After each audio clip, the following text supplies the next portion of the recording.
মালিক হইলে কি কেউ মালিক হতে পারে? যারা বলে আমরা মালিক, আমি বলবো তারা এখনো অন্ধকার যুগে আছে। সে যেই হোক, আমি কারো নাম বলে বলতে চাই না, বিএসএ মালিক হয়ে মালিক হওয়া যায় না। মালিক এই আজকে এই জায়গাটা আমার ওষুধ বাড়ির বিএসএ আমি না থাকলে আরেকজন হইতে পারে। আমি এক জায়গায় থাকলে বিএস সময় আমি ছিলাম না, আমার নামটা হয়ে যাওয়ার জন্য আইন আছে, কানুন আছে, নিয়ম আছে, আদালত আছে, সেটার মাধ্যমে আবার সেটা পুনরুদ্ধার করা যায়। এটা আইনেই আছে। দাফন করে যেই সুফলা শস্য শ্যামলা এই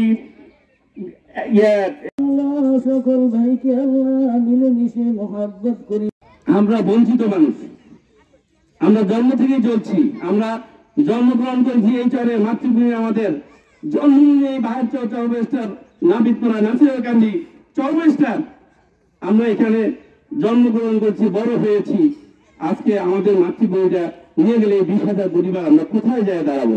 আমাদের কে জায়গা দিবে? আমাদের এই উন্নয়ন আমরা কি করবো? আমরা বাসমান হয়ে থাকবো আর আমরা এখানে উন্নয়নের নামে, সিঙ্গাপুর উন্নয়নের নামে আমাদেরকে কোথায় নিবেন? আমরা এখানে যেভাবে নিঃশ্বাস নিতে পারি, আমরা সেখানে ফসল বলে 4টা ডাল ভাত গোটা ভাত কাপড় করতে পারি, আমাদেরকে আপনি সিঙ্গাপুর বানাইবেন? আমাদেরকে এখানে নদী শাসন করে আমাদেরকে উন্নয়ন করে দিবেন? এই উন্নয়নটা কাদের জন্য? আমাদের জন্যই তো। তাহলে আমরা যদি বাসমান হয়ে নদীতে বাসে বেড়াই, আমাদেরকে কে জায়গা দিবে? আশেপাশে এতগুলি মানুষকে এই গর্তে আমরা কোথায় যাব বলেন? আমরা এই প্রশাসন সবার কাছে, সর্বোচ্চ মহল কাছে আমাদের ন্যায্য বিনীত আপত্তি আবেদন, আমাদেরকে বাস্তবিকতা হারা করবেন না।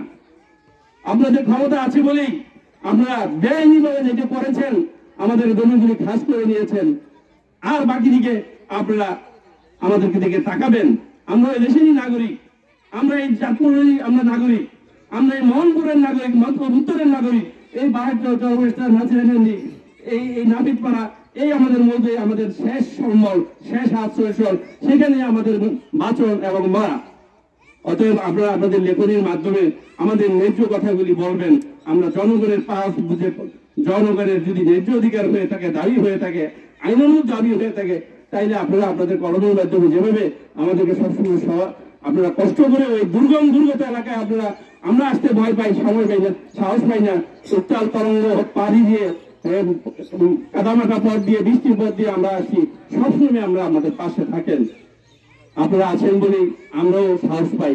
আমাদের সাহসের সঞ্চার আপনারা, এই জনগণ আপনাদের দিকে তাকায় আছে, প্রশাসনের দিকে তাকায় আছে। সর্বোপরি এই দেশের যে এখন সরকারও আমরা সেই সরকারি নাগরিক, আমরা বৈষম্যের শিকার, আমরা এই দেশে বৈষম্যের শিকার। আমাদের জমিগুলি না বলে, না জানে, কোন নোটিশ না দিয়া, তথাকথিত কয়েকজন তখনকার সরকারের লোকজন দিয়া এই কাজগুলি করেছে।